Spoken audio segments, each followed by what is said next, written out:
अनुभूति योग संस्था के जरूरतमंद लोगों को खाने पीने की वस्तुएं वितरण की। कोरोना वायरस जैसी भयंकर बीमारी ने आज जहां पूरे विश्व को अपनी चपेट में ले रखा है, जिसके कारण लाखों लोगों को अपनी जान माल से हाथ धोना पड़ रहा है और वहीं कुछ लोग आज अपनी जिंदगी और मौत के बीच जूझ रहे हैं। इसी को देखते हुए कुछ समाज सेवी संस्थाएं मदद के लिए आगे आ रही हैं और लोगों की मदद कर रही हैं। इनमें से अनुभूति योग संस्था ने आज सैकड़ों गरीब व असहाय लोगों को खाने पीने की वस्तुएं वितरण की तथा वहीं इस अवसर पर संस्था के अध्यक्ष श्री दीपचंद कौशिक, सचिव श्री ब्रह्मदेव तथा कोषाध्यक्ष श्री सुधीर शर्मा जी के अलावा संस्था के पैटर्न श्री राजीव कुमार, श्री MD परम ग्रुप ऑफ कंपनी तथा श्री जुगमिंदर गुप्ता इत्यादि के जरूरतमंद लोगों को खाने पीने के अलावा राशन प्रदान किया गया। नमस्कार, मैं आचार्य दीपचंद कौशिक, फाउंडर प्रेसिडेंट अनुभूति योग संस्थान दिल्ली।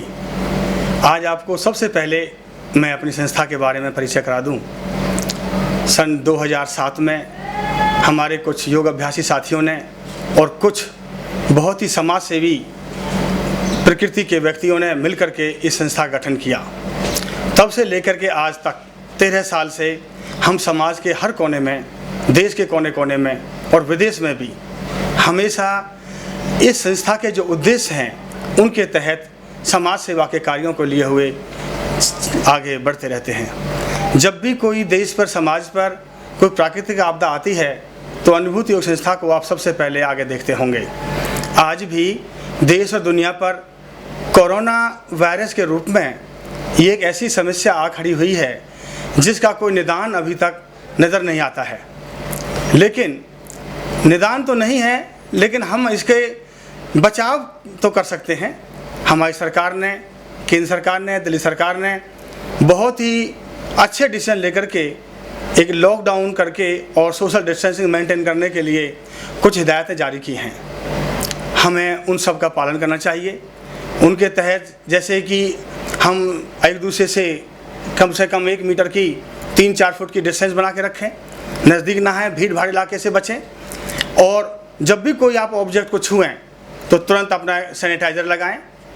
कोई भी चीज़ को छुएं, क्योंकि भरोसा नहीं है बीमारी कहाँ हो, अभी तक इसका पता कुछ नहीं। ये लिया और सैनिटाइज़र लगा लिया, तो ऐसे प्रॉपर्ली। सैनिटाइज़र नहीं भी है आपके पास तो बीच में आप हाथ साबुन से धोते रहें।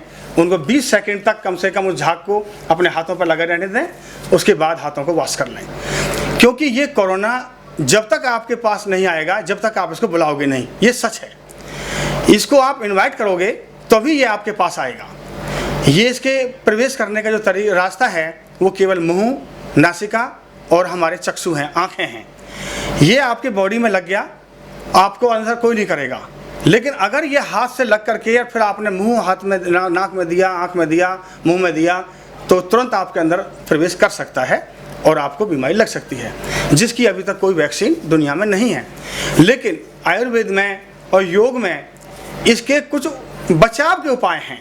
सामने चाहे वो 3 फुट दूरी पर ही है, 4 फुट दूरी पर ही है, तो तुरंत अपना मास्क लगा के बाहर निकलें। मुँह और नाक को कवर करते हुए आप ऐसा सिंपल मास्क भी लगा सकते हैं।